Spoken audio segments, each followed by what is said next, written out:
Bienvenue tout le monde à ce webinaire Sportif Genève intitulé Reprendre l'activité physique, être plus actif. Merci beaucoup à Laurence Chapuis et puis à Cyril Gindre des programmes de la forme d'être présents et nous partager les clés de réussite de la reprise d'activité physique. On se demande en effet quelles sont les meilleures motivations, les meilleures approches et les meilleures conditions pour reprendre une activité physique ou justement les pires. Et surtout, comment faire pour rester actif aussi à moyen terme et à long terme. Donc, Laurence, en tant que psychologue du sport, quelles sont pour toi, grâce à ta perspective et puis grâce à ton expérience, les approches qui font que nous reprenons réellement l'activité physique et que nous restons actifs?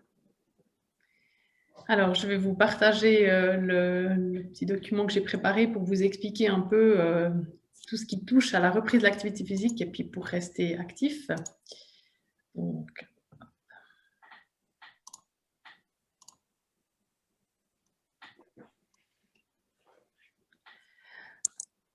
Donc, juste pour information, je travaille comme psychologue du sport et préparatrice mentale dans un cabinet privé à Lausanne, aussi chez Motion Lab au Mont-sur-Lausanne et puis chez Sport Ado, donc pour les enfants adolescents au CHUV. Alors, qu'est-ce qui joue un grand rôle dans excusez-moi, dans le fait de reprendre une activité physique et de la maintenir? Je vais vous parler de la motivation d'abord, parce que c'est ce qui est très très important pour tenir le coup sur le moyen long terme. Donc la motivation, c'est d'abord pour moi questionner ses valeurs. Donc il faut se poser la question de ce qui est important pour Juste, nous. Laurence, je me permets de t'interrompre. Tu as partagé ton slide déjà maintenant ou pas encore? Normalement, oui, peut-être que non. On ne le voit pas en fait. Ok, je crois que là c'est bon. Ah voilà, là c'est bon. Excusez-moi, j'ai cru qu'il était... C'est tout bien. Parfait, voilà. Donc, je disais que la motivation est très importante au fait de commencer ou reprendre ou continuer une activité physique. Donc, on va questionner effectivement nos valeurs. Donc, se demander, mais qu'est-ce qui est important pour moi? D'abord, qu'est-ce qui sous-tend ou qui va sous-tendre mon activité sportive, qui va me permettre d'avoir envie de continuer ou de commencer une nouvelle activité? Il faut se poser la question de pourquoi on a envie d'être actif ou de nouveau actif qu'est-ce que ça peut nous apporter dans notre vie en général, et peut-être par rapport à notre personne, notre physique, etc. Qu'est-ce qu'on a besoin pour se sentir bien? C'est très important de toujours chercher en fait à relier la pratique du sport avec une sorte de bien-être ou de plaisir, pas que ça devienne juste une contrainte. Et puis, comment je peux m'épanouir alors dans cette activité ou comment cette activité physique peut me permettre de m'épanouir dans la vie en général. Ensuite, ce qui est très important, c'est de questionner. Alors, la motivation, elle est intrinsèque ou extrinsèque. Donc, je vais vous expliquer un petit peu, parce que c'est important de comprendre en fait quel type de motivation on va activer. Donc, la motivation intrinsèque, c'est celle qui vient de nous-mêmes. C'est justement l'intérêt pour une activité, le plaisir qu'on ressent, le fait d'être autonome dans le choix du sport. Tous les sports qui vont nous être demandés ou dans lequel on serait contraint, c'est plus compliqué de le pratiquer que celui qu'on aura choisi nous-mêmes en fonction de nos valeurs justement. Qu'elles soient en harmonie avec ces valeurs pour tenir justement sur du moyen long terme. Avoir un sentiment qu'on est compétent ou qu'on peut le devenir. On n'est pas forcément compétent quand on commence un sport, mais on peut le devenir, on peut progresser dans cette pratique sportive. Et puis le sentiment d'être bien socialement. Donc on peut partager le sport avec d'autres personnes ou en tout cas faire partie d'une sorte de communauté sportive comme ça au travers de l'activité qu'on va pratiquer. Et puis la partie qui est plus extrinsèque dans la motivation, c'est ce qui vient et dépend de l'extérieur. Donc le fait d'être récompensé, de recevoir éventuellement de l'argent ou des louanges ou des récompenses de l'extérieur, mais aussi la reconnaissance, d'être félicité pour ce qu'on fait ou d'avoir une médaille, même une médaille de participation, mais c'est comme ça quelque chose qui pourrait motiver les gens à pratiquer un sport ou à faire une compétition. Puis ça peut aussi être malheureusement une sorte de pression venant de l'extérieur, donc d'être comme obligé de pratiquer un sport pour une raison qui appartient à la personne ou son environnement. Les punitions, j'espère que pas trop de gens pratiquent le sport par punition. Mais enfin voilà, ce seraient les raisons plutôt extrinsèques, les facteurs extrinsèques de motivation. Et puis évidemment, la motivation intrinsèque est beaucoup plus puissante pour aider la personne à pratiquer sur la durée. Ce qui vient de l'extérieur peut être là ou pas là, donc peut s'arrêter, on peut être récompensé une fois mais pas ensuite. Ce qui nous appartient à nous, en général, on peut aller puiser et on y a accès plus facilement. Donc ça, c'est la partie motivation. Ensuite, quand on commence un sport ou qu'on le recommence, il faut se fixer des objectifs. Et puis pour se fixer des objectifs, il ne faut pas le faire n'importe comment parce qu'un objectif, ça doit être spécifique. On doit savoir exactement où on aimerait essayer d'aller. Qu'est-ce que je veux faire exactement? Donc on essaye de réfléchir, finalement, mon sport, qu'est-ce que je veux en faire? Où c'est que j'aimerais aller? Dans quelle direction et pour faire quoi? Il faut pouvoir le mesurer, donc être précis, pouvoir mesurer l'action qu'on va réaliser. Donc, est-ce que j'aimerais courir 2 fois par semaine ou est-ce que j'aimerais pratiquer 1 fois par semaine du vélo? Donc, on mesure, on est capable de voir si par rapport à l'objectif, on est effectivement en train de faire ce qui était prévu. Il faut évidemment avoir accepté l'objectif qu'on s'est fixé. Ça paraît un peu drôle de dire qu'on doit accepter son propre objectif, mais si on fixe un objectif et qu'on a le sentiment qu'au fond, on n'est pas tout à fait sûr de vouloir faire ça, c'est difficile à maintenir et c'est difficile de s'embarquer dans cet objectif. Donc, il faut l'accepter et être complètement acceptant par rapport à son objectif. Il doit être réalisable. On ne va pas se fixer des choses ni trop compliquées, pas non plus trop faciles, sinon ça n'a aucun intérêt. Donc, on définit un objectif qu'on est capable de réaliser, mais aussi qu'on peut voir évoluer avec le temps. Donc, on peut le changer, on peut le faire évoluer, son objectif. Et puis, il doit être temporellement défini, c'est-à-dire qu'on se fixe quand même un objectif qui, c'est pas pour tout le reste de ma vie, quoi. On se dit, OK, pour les 3 prochains mois, j'aimerais atteindre cet objectif, ou dans 3 mois, j'aimerais avoir atteint cet objectif.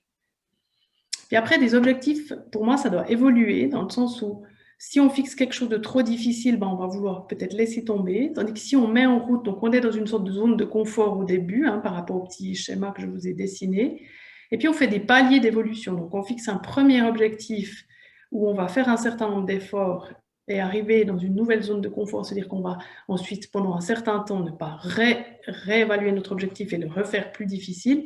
Et puis après, on peut se dire, OK, quand je suis de nouveau bien dans ma zone de confort, je peux passer un palier supplémentaire, puis on peut faire ça un certain nombre de fois, là j'en ai mis 2, mais on peut passer plusieurs paliers et évoluer évidemment favorablement. Et puis il faut toujours voir le positif, l'évolution, être capable de se féliciter par rapport à ce qu'on fait, pour que ça soit plutôt quelque chose de sympa et puis qu'on ait envie de continuer. Ensuite, il faut non seulement faire un effort, c'est vrai qu'on ne fait pas de sport sans effort, mais il faut avoir du plaisir et puis se maintenir en bonne santé. C'est vraiment important. On ne fait pas du sport pour souffrir seulement. On peut souffrir par moment, mais il faut évidemment que ça soit passager, cette souffrance. Donc, on va essayer de chercher. Donc, j'ai fait un petit graphique qu'on trouve dans plusieurs livres et qui vient au départ d'un auteur qui a un nom imprononçable, qui est dans la psychologie positive. Donc, je vous ai mis le concept de Csikszentmihalyi. Donc, le but, c'est que nos capacités doivent être en accord avec la difficulté de l'activité. Donc, on va fixer une activité qu'on pense être capable de faire. Et puis, justement, quand on progresse, la difficulté peut devenir plus difficile, mais nos capacités sont aussi en train d'évoluer. Et puis, dans cette zone qu'on appelle la zone d'expérience optimale ou la zone de fonctionnement optimal, là, on est bien. Puis, on est capable de maintenir cette activité pendant longtemps. Si la difficulté est s'il n'y a pas de difficulté ou qu'elle est trop petite, on s'ennuie ou on se démotive. Si la difficulté est trop grande par rapport à nos capacités, on est en surcharge, en fatigue, voire anxieux, voire on pourrait se blesser. Donc l'idée, c'est de rester dans la zone centrale où on est en expérience optimale. Et puis après, il y a un autre point qui est très important, c'est qu'il faut toujours être capable de récupérer de l'activité qu'on fait. Donc l'effort et la récupération doivent être équilibrés, doivent s'équilibrer tout le temps. Le manque de récupération est dangereux déjà parce que c'est démotivant de se sentir fatigué. On peut effectivement se blesser, on peut être en surentraînement, voire on peut abandonner l'activité en disant c'est trop dur pour moi, je laisse tomber. Donc souvent, il faut déjà commencer par se dire peut-être je ne récupère pas assez ou peut-être je me suis lancé trop fort dans mon activité physique. et je dois veiller à la faire devenir un peu plus soft et avoir des jours de récupération. Un jour d'effort, un jour de récupération, ou 2 jours d'effort, 2 jours de récupération. Puis après, j'ai juste mis à droite l'activité physique pratiquée avec une intensité qu'on va appeler modérée ou juste par rapport à soi, ça amène du plaisir, de la satisfaction, une bonne santé physique, mais pas seulement, une bonne santé mentale aussi. Et puis, ça diminue l'anxiété, la déprime ou le stress. Donc, il y a vraiment un avantage à bouger régulièrement. Et il n'y a pas besoin d'être un sportif d'élite forcément. Il faut juste bouger ce qu'on a besoin, ce qui est nécessaire pour qu'on se sente bien. Et puis après, dans l'organisation, alors j'ai mis quelques tips comme ça, mais on pourrait en imaginer sûrement beaucoup d'autres. Mais on peut organiser l'activité physique avec, alors j'ai mis un ou une collègue ou une amie sur la pause de midi, par exemple, si on a l'occasion de sortir. On peut se dire, si je suis seule, mais je pourrais aller marcher avec mon lunch, s'il est facile à manger. On peut favoriser évidemment des déplacements ou des escaliers, ou aller en vélo à un endroit, ou sortir du bus à un arrêt plus tôt. Ce sont des choses qui sont assez faciles à faire et qui ne prennent pas forcément beaucoup de temps, mais qui font déjà bouger. On peut faire des activités physiques avec ses enfants. Si on a des enfants et qu'on a l'impression de ne pas avoir le temps, on peut se dire qu'on fait avec eux. Il y a des FSG, par exemple, qui organisent des cours de gym parents-enfants. On peut aller à la piscine, on peut faire un parcours Vita, même l'adapter en fonction de l'âge de nos enfants. Et puis pour les tout petits qu'on n'aurait pas l'occasion de faire garder, il y a un concept qui s'appelle Gym Poussette, qui existe dans plusieurs villes en Suisse romande, et qui est tout à fait adapté à se rendre au cours de sport avec son enfant, bébé ou plus grand, pour pratiquer le sport. On peut aussi aller marcher, courir en vélo avec un ami, au lieu de se dire on se voit pour boire un café, on se voit pour aller marcher, ou on se voit pour aller faire un petit jogging. Et puis, on peut chercher des groupes. Il y a des groupes de course à pied, par exemple. Il y a des clubs de vélo. Enfin, il y a plein de choses qui existent. Alors, à l'époque du confinement, avec mes collègues qui gèrent la plateforme Psycho du Sport, on avait fait toute une liste des applications pour faire du sport chez soi, mais aussi justement des communautés de runners de la région. Donc là, j'ai mis l'adresse Psycho du Sport. Et puis après, il faut aller sur les apps et... je ne sais plus comment on appelait ça, app et site de sport, pour voir un petit peu toute cette liste. Et puis, c'est une des choses que je peux aussi profiter de faire passer aujourd'hui, c'est que sur notre site psychodusport.ch, qui est donc c'est une plateforme de ressources et d'informations par rapport à la pratique sportive qu'on a mis en place avec 2 de mes collègues et qui permet de se dire, tiens, si je me pose des questions sur la motivation, voilà, on a un article ou une infographie sur la motivation, ou si je me pose des questions sur qu'est-ce que c'est que le flow, il y a un article là-dessus, donc vous pouvez aller pianoter, il y a des interviews aussi de médecins du sport, etc., pour trouver un petit peu des trucs et astuces pour que votre activité physique soit agréable et accompagnée peut-être de prise de conscience par rapport à la partie plutôt psychologique de la performance ou juste de l'activité physique. On parle de sport et d'activité physique selon le niveau que vous avez envie de mettre ou selon votre niveau physique. Merci, Laurence. Ce qui m'intéresse peut-être, si on pouvait un peu préciser, c'est là, donc tu nous as vraiment donné un peu les clés et puis les astuces aussi. J'ai beaucoup apprécié, comme tu as insisté aussi sur la motivation intrinsèque et puis sur le fait d'avoir des objectifs évolutifs et puis de commencer avec des choses qu'on peut vraiment intégrer dans notre quotidien. Est-ce qu'il y a des indications sur quels sont un peu les plus grands freins justement à l'activité physique? Pourquoi est-ce que il y a des gens qui n'arrivent pas à faire cette première démarche de réellement reprendre une activité physique alors qu'ils aimeraient bien ou qu'ils savent très bien que ça leur fait du bien, que entre guillemets, rationnellement, il y a la conscience qui est là finalement. Alors, je pense qu'il y a beaucoup de gens qui, malheureusement, voient tout de suite trop difficile, donc voient un objectif probablement trop élevé et qu'il faut commencer par quelque chose de très simple. Si par exemple on se dit ok, je veux me mettre à la course à pied, il y a beaucoup de gens qui prennent cet exemple-là en disant non mais moi je ne sais pas courir, ou pour moi c'est trop difficile de courir. Eh bien évidemment il ne faut pas commencer par aller faire 1 heure de course à pied tous les jours, ça va être tout à fait démotivant, de la souffrance. Il faut que ça soit vraiment du plaisir. Et puis, il faut commencer par des tout petites marches. On ne va pas monter 3 marches à la fois directement. Donc, si on veut commencer la course à pied, si je continue avec mon exemple, ben, on commence par aller marcher. Et puis, de temps en temps, dans notre marche, on fait un petit peu de course à pied, quelques minutes comme ça. Et dès que ça devient difficile, on se dit, OK, je remarche un bout et je refais un peu de course. Et après, on augmente les temps de course, on diminue les temps de marche. Et puis, finalement, tout le monde est capable certainement de courir. Après, ça dépend évidemment des ennuis de santé qu'on pourrait avoir. Mais on peut faire la même chose avec du vélo, où on peut d'abord commencer par du vélo à plat avant d'aller grimper sur une montagne. Pareil, si on fait de la marche, ben, on commence par un itinéraire qui est peut-être facile et qui permet de se sentir bien. On ne fait pas tout de suite quelque chose qui est pénible. Le sport n'est pas forcément pénible. Oui. Du coup, là, tu rejoins un peu ce que tu avais mis en avant avec la zone de confort. Est-ce que tu pourrais peut-être juste encore détailler un peu ce que c'est la zone de confort? Parce que, voilà, confort, ça peut être compris, je pense, de façon très diverse et variée. Moi, je pourrais me dire, OK, c'est quand je suis bien au chaud dans un bain thermal ou j'en sais rien.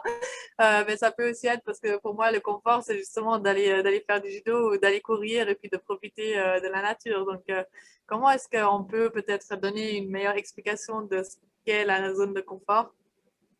Alors, la zone de confort, c'est une zone dans laquelle on pourrait pratiquer ce qu'on est en train de faire pendant très longtemps. C'est-à-dire qu'il n'y a pas un épuisement tout de suite qui arrive.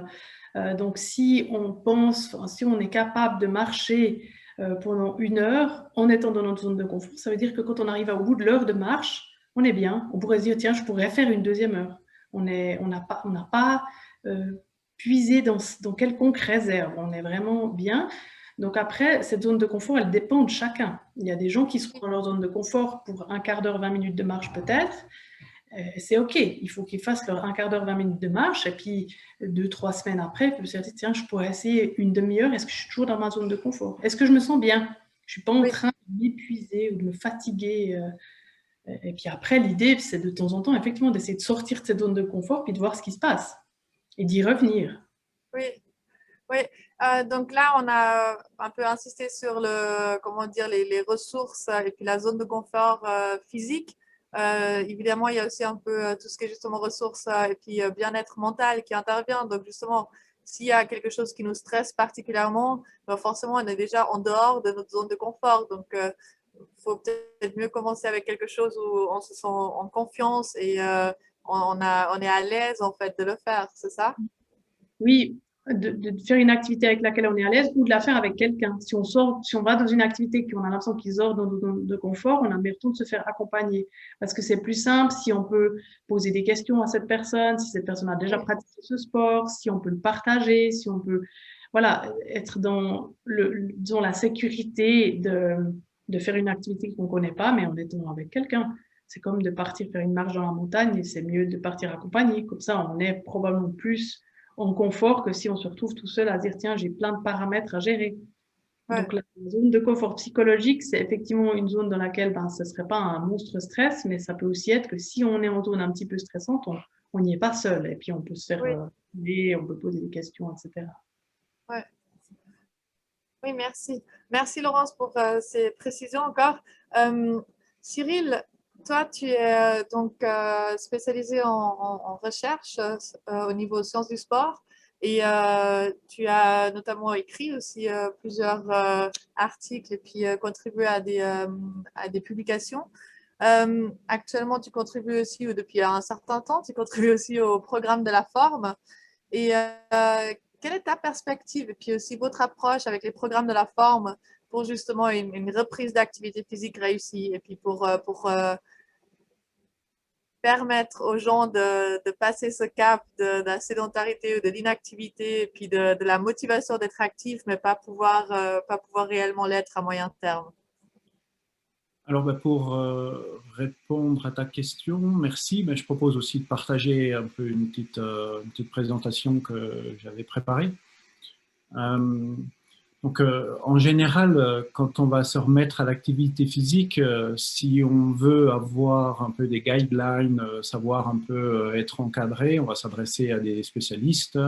Par exemple, on va faire un test progressif d'effort. Là, c'est un petit un petit jeune qui venait nous voir ce matin au laboratoire à Aigle, puis on lui fait un test d'effort, on analyse un peu tous ces gaz.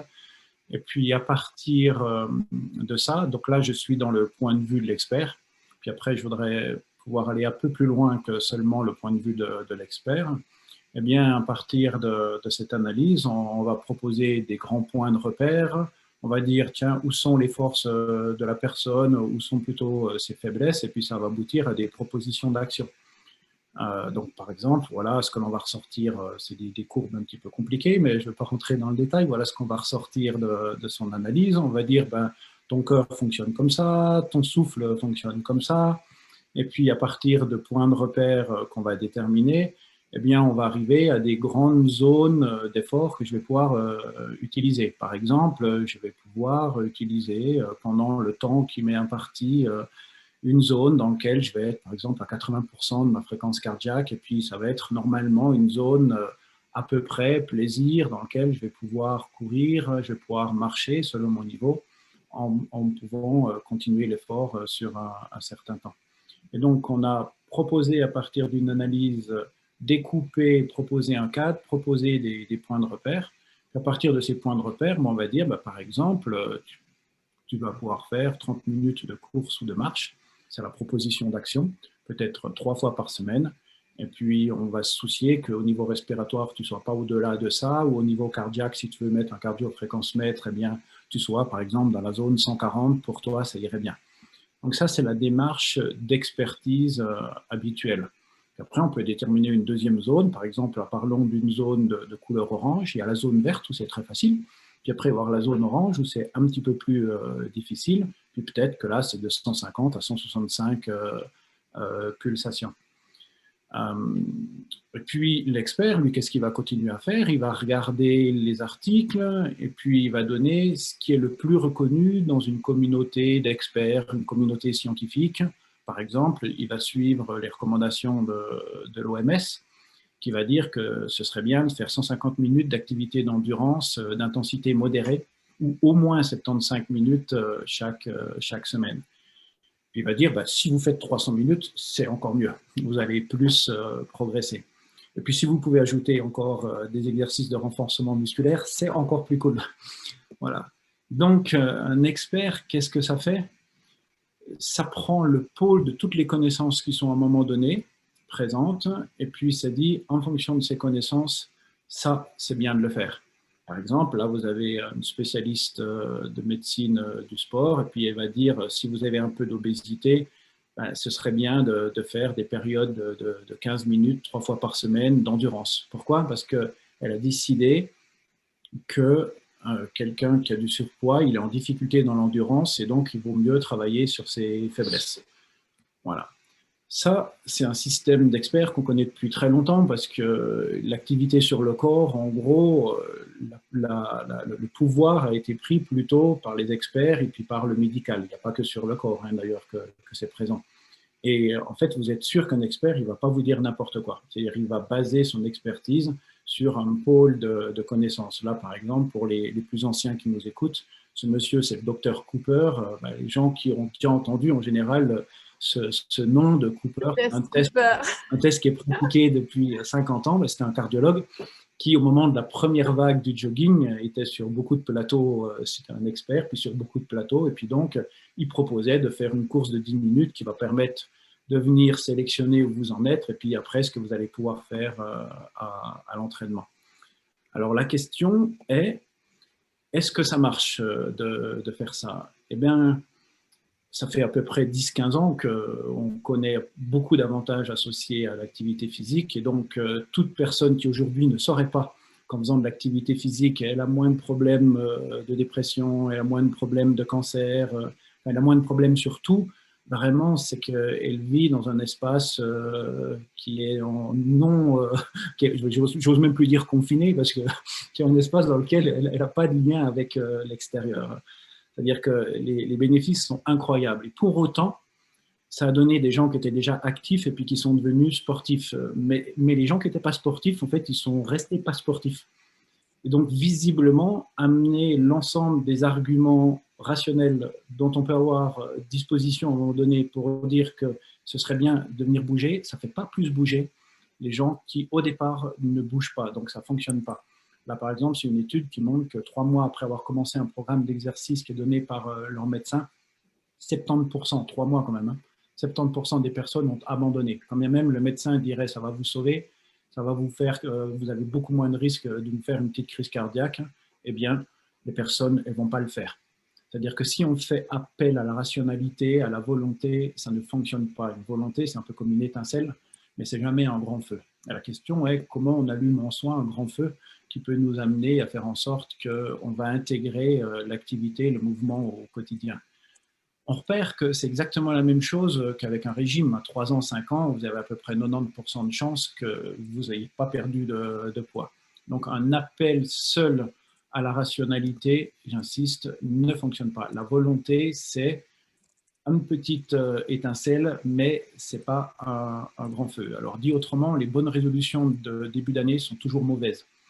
Parce que, enfin, sauf pour les fitness, parce qu'ils ont pris un abonnement à l'année, les gens, et puis au bout d'un mois, ils ne continuent pas leur abonnement.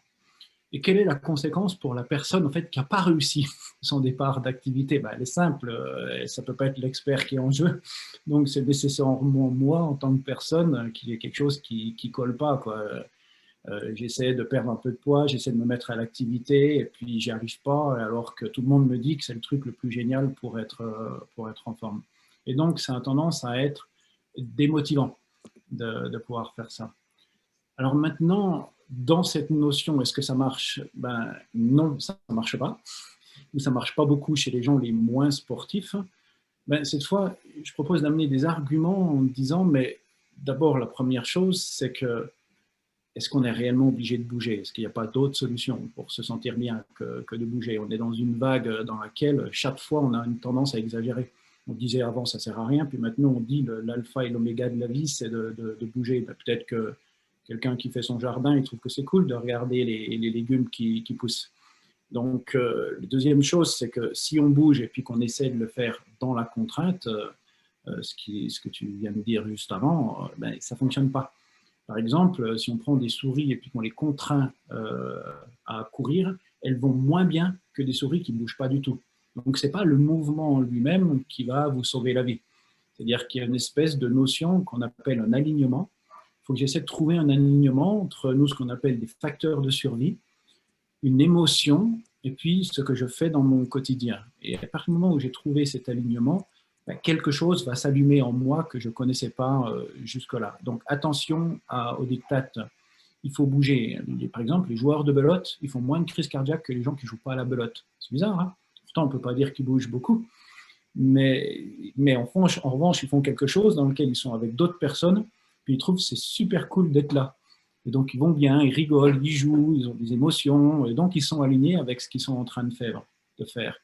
Les adeptes de théâtre, ils ont aussi une durée de vie qui est un petit peu plus importante que les gens qui ne sont pas adeptes de théâtre avec moins de crise cardiaque. Donc, aller au théâtre, c'est quand même pas l'alpha et l'oméga du mouvement quand on est assis dans un... Voilà. Donc, où je me sens vivre, où je me sens bien, il y a quelque chose en moi qui devient. Donc la question n'est pas qu'est-ce qui est l'idéal de faire, mais qu'est-ce qui fait que quand j'ai une activité, je me sens qu'il y a quelque chose qui me traverse, qui me dépasse, mais qui me fait beaucoup de bien. Donc attention aux injonctions, c'est pas qu'elles sont fausses en moyenne, c'est que pour une personne, ça peut très bien ne pas les toucher, voire les stresser. Donc, il y a un certain nombre de chercheurs, par exemple ce monsieur-là que je vous ai mis devant, Liam Book, qui disent déjà qu'une partie des recommandations, elles ne sont pas réalistes. Le fait de dire, de se représenter alors que je suis à 0 minute d'activité physique, de me dire que je dois faire 300 minutes, c'est une montagne qui est juste infranchissable, d'autant que ce que tu viens de dire juste avant, c'est que, en général, dans ce que je ne connais pas bien, mais c'est vrai pour tout le monde, on exagère. Donc, on prend un point de repère, on dit les autres, ils font quoi? Tiens, il faut que je sois capable de faire ça et puis je vais exagérer parce que je ne connais pas. L'intelligence, c'est toujours une sensation au départ qui me permet de résoudre des problèmes. Mais quand je n'ai jamais eu les sensations de ce que c'est qu'avoir du plaisir comme je suis en mouvement, je vais avoir tendance à un peu exagérer. Et donc, en exagérant, je suis sûr de ne pas réussir. Par exemple, si on suit d'autres recommandations, pour des gens qui sont en surpoids, avant de leur dire, avec votre surpoids, allez vous promener en montagne, vous allez voir, ça va être super cool, peut-être qu'on peut plutôt se dire, mais quelles sont les ressources que la personne a à disposition? Ben, des gens qui sont en surpoids, c'est toujours des gens qui ont du gainage. Et les muscles profonds, c'est obligatoirement bon parce qu'ils doivent, d'une manière ou d'une autre, rester debout. Donc, pour rester debout avec du surpoids, ben, j'ai dû développer des muscles intrinsèques. Et donc, pourquoi pas commencer plutôt avec du travail de renforcement? Ce serait cool parce que les gens ils vont trouver une compétence. Si je trouve une compétence, en général, j'ai tendance à trouver un plaisir associé. Puis après, j'ai envie d'en faire plus. Et donc là, on part non plus d'une recommandation externe, mais d'une sensation interne. Et c'est le principe même de l'intelligence, qu'on peut appeler zone de développement optimal, qu'on peut appeler une zone de confort. Et c'est une zone de confort en mouvement. Je suis en train de bouger, puis alors que je suis en train de bouger, je me trouve que, punaise, je me débrouille plutôt pas mal. Et en général, quand on voit qu'on se débrouille plutôt pas mal dans un endroit, donc j'insiste, c'est zone de confort en mouvement. Donc, qui n'empêche pas d'ailleurs une zone de confort couche patatos, hein, patate de canapé, il y a un autre moment, hein, c'est pas un problème. Je peux avoir des moments patate de canapé, puis avoir des moments en mouvement, puis dans ces moments en mouvement, eh bien, je bouge et puis je trouve que je suis compétente. Mais j'ai tout un spectre en fait pour pouvoir le faire, du renforcement musculaire, du jardinage, de la marche. Je choisis ce qui m'intéresse. Et en général, ça fait que quand je vais faire ça, au fur et à mesure, je me mets des petites lancées où je sors d'une zone de confort. Et si je ne me trouve pas bien en sortant de cette zone de confort, il y a un truc qui est super cool, c'est que je peux continuer de bouger puis revenir dans ma zone de confort en mouvement. Ça veut dire que j'ai toujours le choix de me mettre un petit peu moins en confort parce que j'ai développé une compétence du mouvement dans le confort, donc dans la sécurité. Parce que très souvent, les gens qui ne bougent pas, quand ils vont se mettre à bouger, ils vont se mettre dans une zone d'insécurité. Et personne ne peut résister contre les principes de survie. Donc, il suffit au fur et à mesure de se dire, je viens dans ma zone de confort et puis j'ai des critères qui sont internes qui me permettent de savoir que là, c'est très facile à trouver, je suis dans ma zone de confort ou alors je suis sorti de ma zone de confort. Et ainsi, ma zone de confort augmente et donc j'apprivoise. Apprivoiser, qu'est-ce que ça veut dire? Ben, ça signifie créer des liens. J'apprivoise une zone, mais sans jamais qu'elle m'ait stressé. J'apprivoise une zone que je ne connaissais pas jusque-là et qui va bientôt devenir mienne. Ça s'appelle une zone de devenir. Et quand on fait ça, par exemple, ce monsieur, Ekekakis, ça fait des années et des années qu'il bosse là-dessus, eh bien, il s'est rendu compte que quand on suit des sportifs qui font comme ça, donc qui adoptent un peu librement sur la base de leurs préférences, c'est-à-dire de leur ressenti, les entraînements qui leur plaisent par rapport à ceux qui ne leur plaisent pas, ben, non seulement ils progressent autant que ceux qui suivent des programmes d'experts, je n'ai pas dit que les experts étaient inutiles, j'ai juste dit on peut faire autrement, ils progressent autant et puis ils continuent plus longtemps surtout, à 3 ans, à 4 ans, ils sont plus nombreux à continuer à faire de l'activité physique.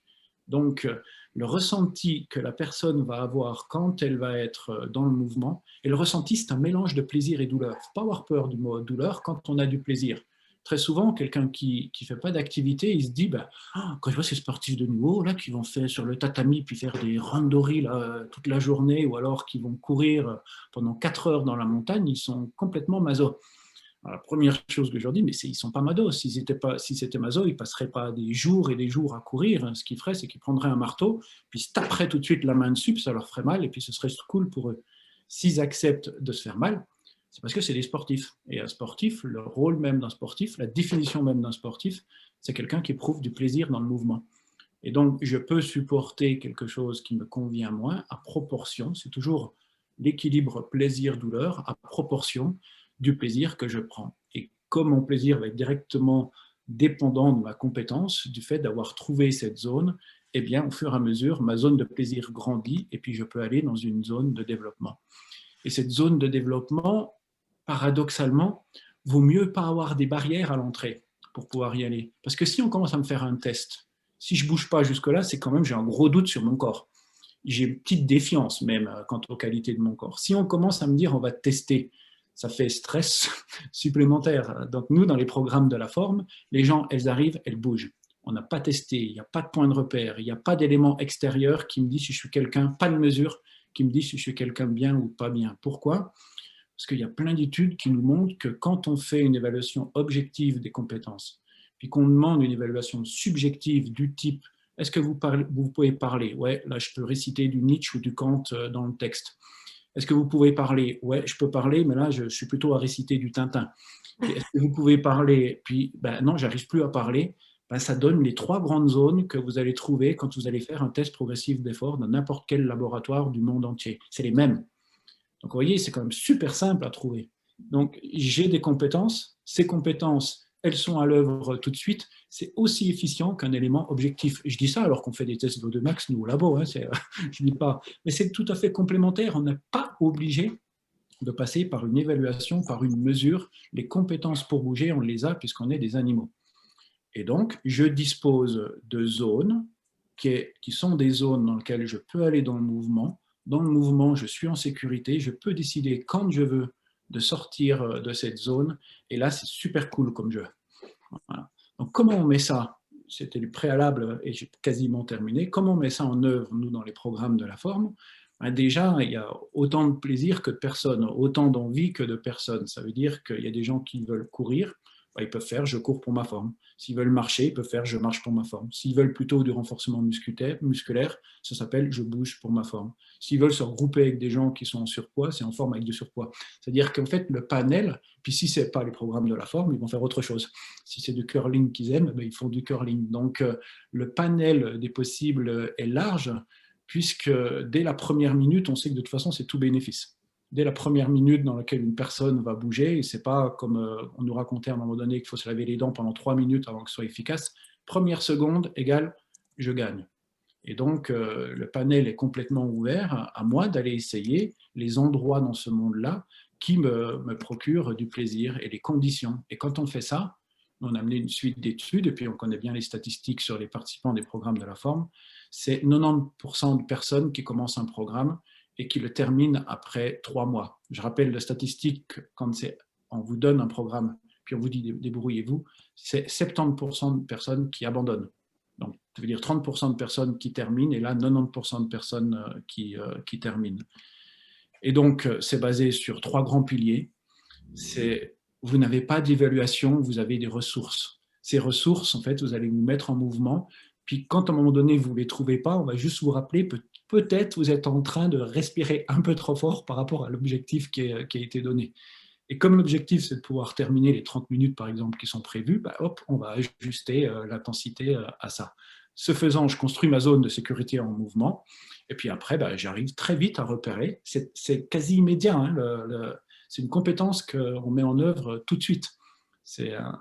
Donc, on part sur des ressources. Vous pouvez tout de suite vous mettre en mouvement. Ensuite, c'est plutôt ce qu'on appelle une politique des petits pas.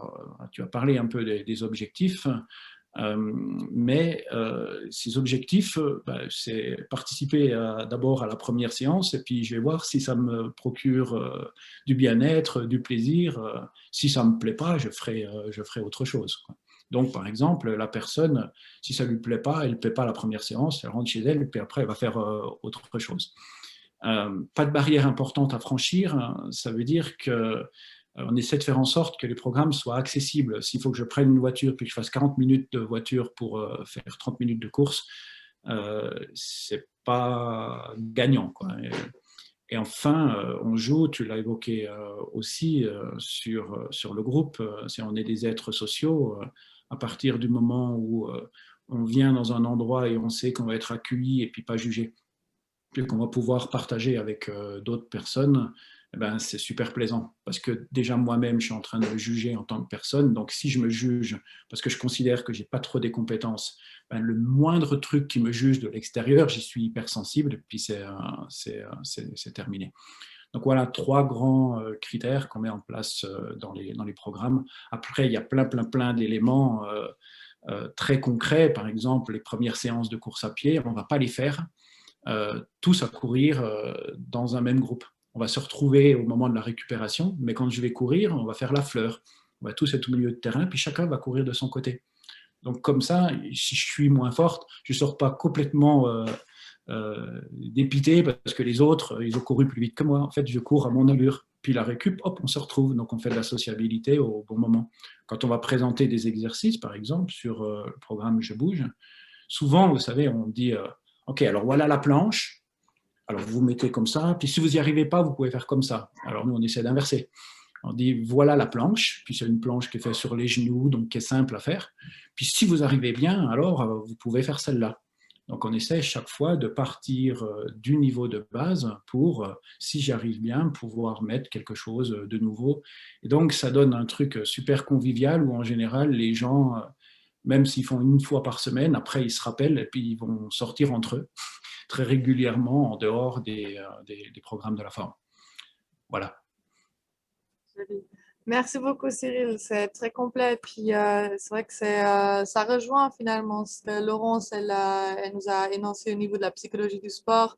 Donc de un, la force vraiment de la zone de confort et puis du propre ressenti. Le défi que je vois un peu, c'est que souvent on a une approche très rationnelle, donc d'avoir le ressenti honnête.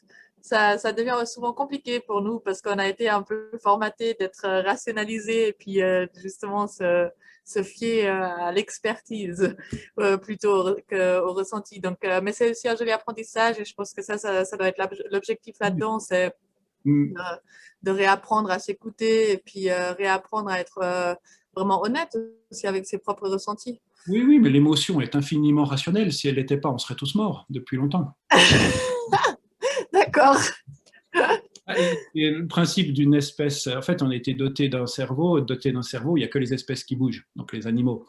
Oui. Donc, la partie rationnelle, elle est venue beaucoup plus tardivement, notre capacité du langage, les choses de ce type-là. Donc, on a quand même assuré en quelques millions d'années une survie sans être capable de faire des équations.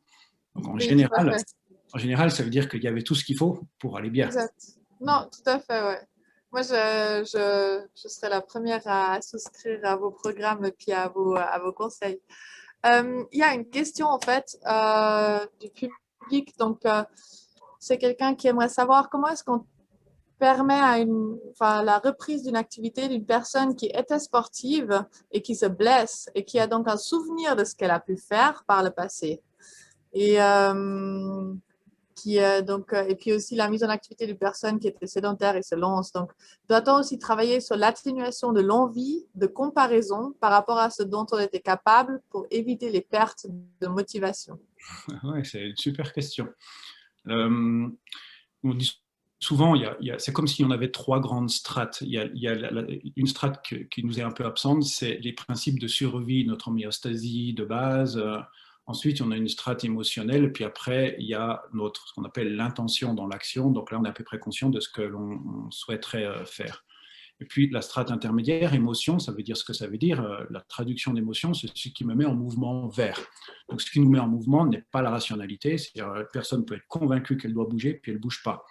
C'est bien l'émotion. On a une vague d'émotions qui nous met en mouvement vers. Et l'émotion, c'est le temps. C'est-à-dire que les choses dont on se souvient, la seule chose dont on se souviendra dans notre vie, c'est ce qui nous a créé une émotion. Et donc, les sportifs de haut niveau, ou les sportifs qui ont été très sportifs et puis qui reprennent, ils partent avec un joker du handicap monstrueux. C'est qu'ils ont eu des émotions très positives dans le temps de leur puissance, et cette émotion positive, c'est comme si c'était hier, parce qu'ils ont eu l'émotion. Donc, ils ont figé le temps dans ce temps d'émotion. Et donc, tout sportif blessé qui reprend est un potentiel de blessure très important. Alors, ceci étant dit, déjà pouvoir l'expliquer, que l'émotion, c'est le temps, et que pour autant, 20 ans sont passés, et qu'on n'est plus tout à fait le même, c'est déjà un premier pas. Après, le deuxième pas, c'est, je dirais, tout dépend de... Je ne sais pas si on peut parler de sagesse, mais tout dépend de la sagesse ou de la manière dont... Parce que vous avez des anciens sportifs de haut niveau ou qui s'entraînaient beaucoup et puis qui, quand ils vont reprendre, acceptent d'avoir perdu leur niveau de puissance et donc qui s'ajustent très facilement vis-à-vis d'eux-mêmes. Mais avec eux, ça va se faire, ils vont prendre le temps, ils vont prendre tout ce qu'il leur faut pour franchir les étapes pas à pas.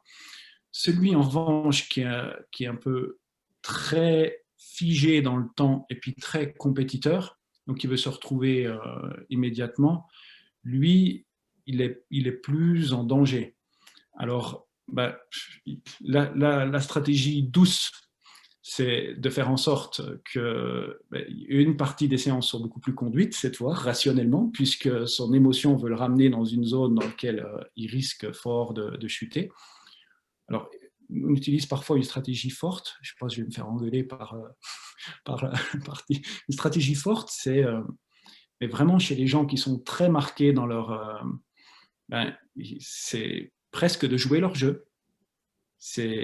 Mais, c'est-à-dire, si tu penses que tu peux reprendre au même niveau, ben voilà la séance que je te propose de faire. Donc, je te propose de faire une séance qu'on va séquencer et qui va être au niveau où tu travaillais. Ben, je veux dire, là, tu la prends directement un peu dans la tête, hein, ta séance. Donc, tu as le principe de réalité qui va s'imposer à toi. Puis autant le faire dans une séance qui soit à peu près séquencée. Et tu dis, là, toi, par exemple, ton objectif, c'était 10 km. Tu veux vite le reprendre. Au bout de 2 km, tu étais dans la grosse difficulté. Est-ce que tu es d'accord sur le fait qu'on essaie de venir maintenant se donner le temps de retrouver ces sensations? Mais je le fais très rarement, mais il y a des gens, en général, les gens qui ont une forte mentalité compétition, qui ne t'écoutent pas si tu ne viens pas avec, en même temps, l'explication, c'est la main de velours, puis en même temps, la nécessité, bah, c'est un peu la main de fer. Mais c'est rare, mais il arrive qu'on en ait besoin, quoi. Après, il y a peut-être une autre solution par ma collègue. Oui, Laurence, tu as des précisions par rapport à ça, ce cas de personne qui s'est blessée et puis qui a justement ses émotions de ses capacités avant blessure? Oui, moi je ferais un travail sur... c'est comme un processus de deuil finalement. Il y a quelque chose qui a été cassé, qui est probablement perdu par rapport à la pratique sportive que cette personne avait avant. Et donc je travaillerais sur effectivement ce processus de deuil. Il a été probablement gelé, c'est ce que Cyril disait. Et il faut effectivement le digérer. Enfin, il faut être capable de venir expliquer qu'est-ce qui s'est passé pour moi avec cette blessure et puis comment je me sens maintenant et comment je suis d'accord effectivement de reprendre une activité physique qui ressemblera pas à celle que j'avais avant, mais qui peut m'amener d'autres plaisirs, d'autres bénéfices. Et puis, je pense que c'est un travail personnel, mais c'est pas, on pourra jamais donner la recette comme ça, toute faite, point 1, point 2, point 3. Ça dépend de qui est cette personne et quelle expérience elle a fait. On doit partager un peu ensemble, je pense, autour de cette question-là. Nous, Ouais. ce qu'on voit, pardon, je vais juste ajouter un élément, ce qu'on voit, c'est qu'en général, les gens qui ont cette mentalité, si c'est trop fort pour eux, s'ils n'y arrivent pas à sortir du point de repère qu'ils avaient avant, en général, c'est des gens qui changent de sport pour changer leur référence. C'est con, hein, mais ils changent de sport, comme ça, ils prennent une autre référence parce que leur besoin, c'est de progresser. Mais c'est juste et en même temps, je pense que c'est important de digérer quand même. Sinon, il y a une sorte de quelque chose qui serait inachevé ou pas digéré et qui reste difficile. Je pense que enfin, c'est les deux choses. Changer de sport pour nous et puis travailler sur soi quand même, je pense. Ouais. Moi, ce que j'ai remarqué par rapport à mes propres blessures, c'est vrai que j'ai malheureusement été blessée aussi, c'est que ce qui a fait la différence, c'est justement l'acceptation. Donc, je pense que ça, c'était un mot-clé pour moi dans ce que vous avez dit, c'est d'accepter la situation telle qu'elle est maintenant et puis la possibilité de voir ce que je peux faire. Parce qu'en fait, moi, ce qui me posait beaucoup de problèmes, c'était cette sensation de restriction, cette sensation de justement ne plus pouvoir faire, de ne pas avoir la capacité de... Et puis, en fait, de dire, OK, maintenant, où est-ce que je suis maintenant? Qu'est-ce que je peux faire maintenant? Et de voir, en fait, toutes les possibilités que j'ai, que ce soit au niveau de la rééducation ou justement au niveau des progressions techniques ou des progressions mentales ou tout simplement de concepts, etc. Ça, pour moi, ça a changé le monde. Hein. Donc, de pouvoir me dire, bah, voilà, en fait, oui, tu es blessé, mais en fait, tu as plein de possibilités et puis tu peux travailler sur plein de choses et puis tu peux t'améliorer sur plein de choses et de voir que tu t'améliores dans ton sport et dans ce que tu fais différemment parce que tu prends le temps de travailler des choses que tu n'as peut-être juste pas travaillé de façon aussi précise et puis aussi comment dire, appliqué avant parce qu'avant, tu étais toujours dans un travail très complexe, etc. Donc ça, pour moi, ça m'avait énormément changé le monde au niveau de l'approche des blessures. C'est une bonne manière de vieillir aussi. Ouais. donc voilà. Et puis c'est vrai que par rapport aux blessures, j'en sais rien, mais c'est vrai que moi, c'est beaucoup l'imagerie mentale qui m'a aidée. Donc aussi pour dans le processus des blessures. Et puis après, il y a des petites astuces. Donc, comme je m'étais fait le ligament croisé au genou, on avait dit, OK, à chaque fois que tu passes une étape, tu mets un élastique autour de la gourde et puis c'est la stabilité de ton genou qui s'améliore. Puis à un moment donné, au début, on est content parce qu'on passe à chaque fois les étapes et puis c'est cool. Et puis après, en fait, on n'en a juste plus besoin parce qu'on est juste bien de nouveau. Donc, je pense qu'il y a plein de choses comme ça à mettre en place qui peuvent nous permettre de trouver quelque chose d'intéressant et puis justement une suite d'évolution finalement. Ouais. OK. Sur ça, je pense que les autres questions, on va peut-être les reprendre dans la newsletter. Donc, moi, j'aimerais vous remercier parce que voilà, nos webinaires, on essaye de les faire short, but efficient. Donc, du coup, merci beaucoup pour vos interventions très, très précieuses. Pour ceux qui nous ont écoutés, donc, je vous remercie aussi énormément pour votre participation. Si vous avez encore des questions, n'hésitez pas à nous les envoyer à info@sportgenève.ch. Et puis, n'hésitez pas à contacter aussi Laurence et puis Cyril. Donc, vous pouvez volontiers aussi prendre contact avec eux. Nous, on a été super heureux de les accueillir. Et puis, on va vous faire partager en fait aussi le lien vers l'enregistrement de ce webinaire et aussi les plateformes professionnelles de Laurence et puis Cyril pour que vous puissiez les contacter au cas où vous avez envie d'en savoir plus. Donc, très bonne soirée à tout le monde et puis merci beaucoup encore à vous deux. Merci Au revoir. beaucoup, bonne soirée. Bonne soirée, au revoir.